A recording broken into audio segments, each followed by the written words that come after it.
Shalom jemaat Tuhan, kita berjumpa lagi dalam renungan harian. Hari ini kita akan bersama-sama melihat tentang perjalanan Yakub bersama dengan Tuhan.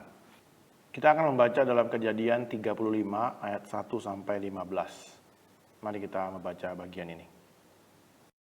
Allah berfirman kepada Yakub, "Bersiaplah, pergilah ke Betel, tinggallah di situ, dan buatlah di situ mezbah bagi Allah yang telah menampakkan diri kepadamu ketika engkau lari dari Esau kakakmu."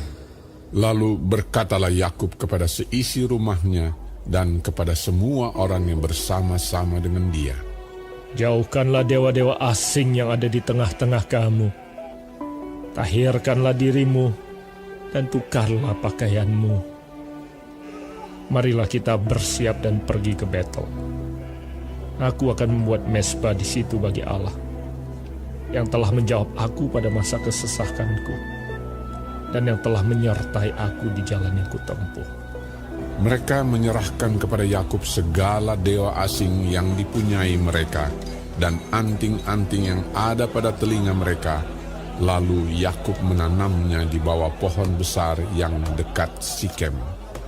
Sesudah itu berangkatlah mereka, dan kedahsyatan yang dari Allah meliputi kota-kota sekeliling mereka, sehingga anak-anak Yakub tidak dikejar. Lalu sampailah Yakub ke Luz yang di tanah Kanaan, yaitu Betel. Ia dan semua orang yang bersama-sama dengan dia. Didirikannya mezbah di situ, dan dinamainyalah tempat itu El Betel, karena Allah telah menyatakan diri kepadanya di situ ketika ia lari terhadap kakaknya.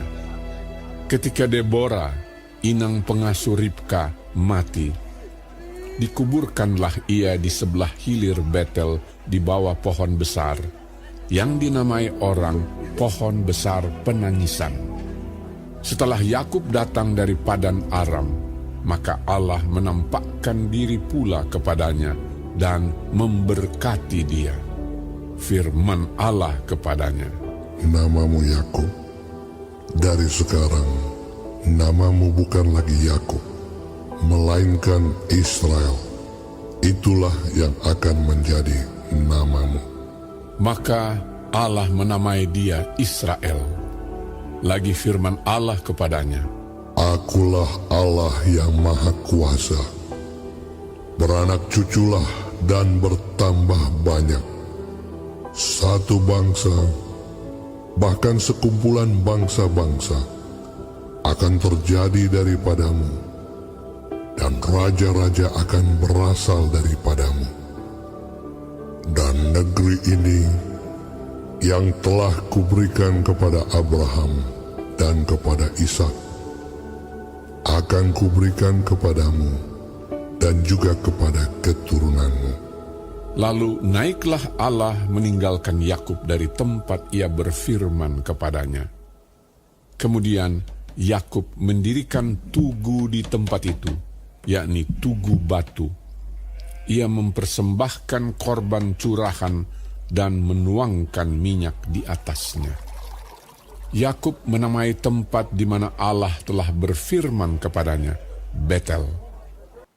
Nah, saudara, Kejadian 35 merupakan sebuah cerita yang menggambarkan tentang kembalinya Yakub ke Betel. Betel adalah tempat pertama kali dia menemukan Tuhan ketika ia kabur dari kakaknya. Nah, setelah banyak lika-liku kehidupannya, Yakub dipanggil Tuhan kembali ke Betel supaya ia melakukan sesuatu yang ia lupakan, saudara. Nah, mungkin kita bertanya, kenapa mesti di Betel? Nah, kisah ini terjadi ketika Yakub itu sudah lari dari mertuanya, pamannya, Laban, membawa anak istrinya, kemudian dia ketemu Esau, kemudian dia bergumul. Nah, saudara, ada beberapa alasan kenapa Yakub itu dipanggil ke Betel. Pertama, Allah mau menagih janji Yakub. Nah, kenapa menagih janji Yakub? Nah, kita akan melihat review lagi di mana Yakub itu pertama kali bertemu Allah di Betel. Ketika ia kabur itu dari kokonya, ia pergi ke rumah Laban, itu pamannya. Nah, di dalam Kejadian 28 ayat 20 sampai 21, lalu bernazarlah Yakub, jika Allah akan menyertai dan melindungi aku di jalan yang kutempuh ini, dan memberikan kepadaku roti untuk dimakan dan pakaian untuk dipakai, sehingga aku selamat kembali ke rumah ayahku, maka Tuhan akan menjadi Allahku. Nah, Yakub berjanji ketika Tuhan menyertai dia, Tuhan yang menampakkan diri kepada dia itu dalam mimpinya itu. Nah, Yakub akan menjadikan Tuhan, Allah nenek moyangnya itu, Allah bapaknya, Allah kakeknya Abraham itu sebagai Allahnya. Janji Yakub ini sebenarnya diawali oleh janji Tuhan. Tuhan yang memang menampakkan diri pada dia di dalam mimpi pada waktu itu. Bahwa Tuhan akan menyertai dia, memelihara dia, memimpin dan memberikan kepada dia janji yang diikrarkan kepada Abraham dan Ishak. Jadi Yakub telah melihat tuntunan Tuhan, pimpinan Tuhan. Sekarang Tuhan memanggil dia kembali ke Betel untuk memperbaharui komitmennya, memenuhi janjinya, dan memanggil Tuhan. Jadi Tuhan dulu besar semua itu, Allah Yahweh sebagai Allahnya. Itu yang pertama. Kemudian yang kedua adalah Allah memanggil Yakub kembali ke Betel karena ia sudah lama lari dari janjinya. Dia hidup tanpa Tuhan, tanpa bersama-sama dengan Tuhan.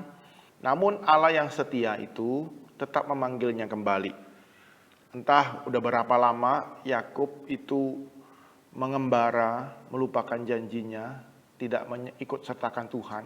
Dia berjuang dengan kekuatannya sendiri, dengan perjuangan sendiri, dengan kerja kerasnya sendiri. Untuk dapatkan istri sampai 14 tahun, untuk dapatkan ternak sampai bertahun-tahun, entah itu udah belasan tahun dia habiskan, berjuangkan untuk kebutuhan dirinya dan keluarganya. Dan ia berjuang sendiri, saudara. Namun Allah, di tengah perjuangan Yakub sendiri itu, ia menyertai Yakub, memelihara Yakub, melepaskan Yakub dari Laban, memberkati Yakub dengan harta yang melimpah, menyertai Yakub ketika menghadapi Esau, dan menjaga Yakub ketika anak-anaknya itu balas dendam ke orang-orang sekitar menjahati mereka. Gak dibalas, saudara. Tuhan menyertai Yakub, meskipun Yakub itu udah lari dari janjinya. Sekarang Tuhan sudah menyatakan janjinya. Tuhan panggil dia kembali untuk hidup bagi Tuhan, hidup bersama-sama dengan Tuhan. Kata kembali itu unik sebenarnya. Kata kembali itu bisa berarti dalam bahasa aslinya itu berjalan naik. Kembali artinya bangkit, kembali naik, berjalan naik. Karena sudah sekian lama Yakub itu turun, jalan hidupnya itu turun, menjauh daripada Tuhan. Ia hidup dengan kekuatan dan hikmatnya sendiri. Yang ketiga, saudara, Tuhan ingin Yakub kembali ke Betel supaya ia mengalami kehadiran Tuhan, supaya ia mengenal Tuhan secara personal, secara luar biasa, saudara, dinamis, saudara. Nah, Tuhan ingin Yakub secara sadar dan sengaja berjalan bersama-sama dengan dia. Jadi Tuhan memanggil Yakub ke Betel supaya ia ingat janjinya, ia ingat masa lalunya itu. Ia lari daripada Tuhan, ia mengembara pakai hikmat sendiri, tapi Tuhan tetap menyertai dia. Dan sekarang Tuhan ingin dia secara sengaja, sadar, berjalan bersama Tuhan, mengalami Tuhan secara personal.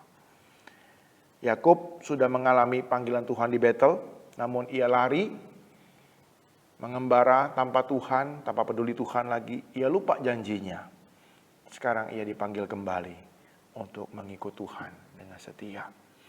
Nah, di momen Betel yang kedua inilah, Yakub benar-benar mulai serius. Dia berkata kepada istrinya, keluarganya, jauhkanlah Allah asing. Semua dewa-dewa, patung-patung, anting-anting itu dikumpulkan semua, dikubur.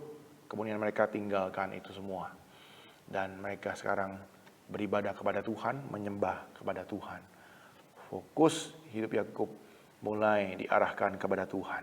dan mengalami Tuhan secara personal. Nah, di sini ia seringkali menyebut Tuhan itu sebagai El Shaddai, Allah yang Maha Kuasa itu. Allah yang Maha Kuasa yang sudah dia alami secara pribadi. Dia ingat pernyataan Tuhan ketika di rumah mertuanya, ketika bertemu dengan Esau kakaknya yang sudah lama mendendam kepada dia, dan di dalam perantauannya kembali ke tanah Kanaan, ke rumah bapaknya. Nah, saudara, ia mengalami Tuhan Allah Israel seperti kakeknya Abraham dan papanya Ishak. Ia mengalami perjumpaan dengan El Shaddai itu secara personal. Nah, di sini Betel itu yang dulu yang bernama Luz, sekarang jadi Betel, disebutkan Betel, itu artinya bait Allah, rumah Allah. Dan Allah memberkati dia di sana, dan Tuhan Allah mengganti namanya. Bukan lagi Yakub sang penipu, tetapi Israel yang bergumul dengan Allah. Nah, saudara, Yakub di masa-masa ini, mulai dari Betel ini, dia mengalami perjumpaan dengan Tuhan. Ia berproses dari janjinya, ketidaksetiaannya, kemudian Tuhan memanggil dia kembali, ia memperbaharui janjinya, ia mengikut Tuhan. Setahap demi setahap, ia mengalami Allah yang Maha Kuasa itu, ia mengalami El Shaddai itu dalam kehidupannya. Dan terus berproses sampai nanti ia menutup matanya. Ia terus bergumul mengalami Allah secara pribadi, meskipun dalam kelemahan, saudara. Nah, saudara, mungkin kita mendapatkan panggilan Tuhan untuk melayani dia, untuk mengikut dia, untuk melakukan sesuatu dalam kehidupan kita. Namun kita lupa janji itu. Namun dalam masa kita lupa ataupun kita tidak bersandar pada Tuhan, Tuhan nggak meninggalkan kita. Tuhan menunjukkan kasih-Nya. Tuhan menunjukkan penyertaan-Nya yang nyata dalam kehidupan kita. Dan ia kembali memanggil kita. Nah, mari kita dalam panggilan itu, kita tidak mengabaikannya. Mari kita kembali ingat janji kita, dan kita perbaharui kembali. Setia mengikut Tuhan, dan mengalami Tuhan secara personal. Sama seperti Yakub mengalami Tuhan secara personal, secara dinamis, saudara. Saya pun rindu kita sama-sama mengalami Tuhan secara personal. Biarlah pengalaman bersama dengan Tuhan itu kita boleh nikmati dan kita alami begitu dinamis, saudara, begitu seru, saudara. Pengalaman berjalan bersama-sama dengan Tuhan dalam iman itu benar-benar luar biasa. Tuhan mengajar kita untuk terus percaya kepada Dia dan bersandar kepada Dia. Bukan dengan kekuatan kita, tapi dengan kuat kuasa Tuhan dan hikmat tuntunan Tuhan. Amin. Mari kita masuk dalam doa. Tuhan, kami bersyukur buat hari ini bisa merenungkan dari kisah Yakub ketika Tuhan memanggil dia kembali ke Betel. Tuhan punya rencana. Tuhan punya maksud yang indah buat hidupnya, yang sudah lama lari dari janjinya dan kehidupan bersama dengan Engkau. Nah, di sini kami boleh diingatkan dalam peristiwa Yakub kembali untuk mengalami Tuhan dan memperbaharui janji kepada Tuhan, menjadikan Engkau Tuhannya. Dan kami pun rindu Tuhan, Engkau benar-benar jadi Tuhan dan Raja kami dalam kehidupan kami. Kami boleh melakukan janji kami, komitmen kami, dan panggilan Tuhan bagi kami. Dan kami boleh memuliakan nama-Mu Tuhan dan menikmati hidup ini di dalam Engkau. Dalam nama Tuhan Yesus kami bersyukur dan berdoa buat renungan pada hari ini. Amin.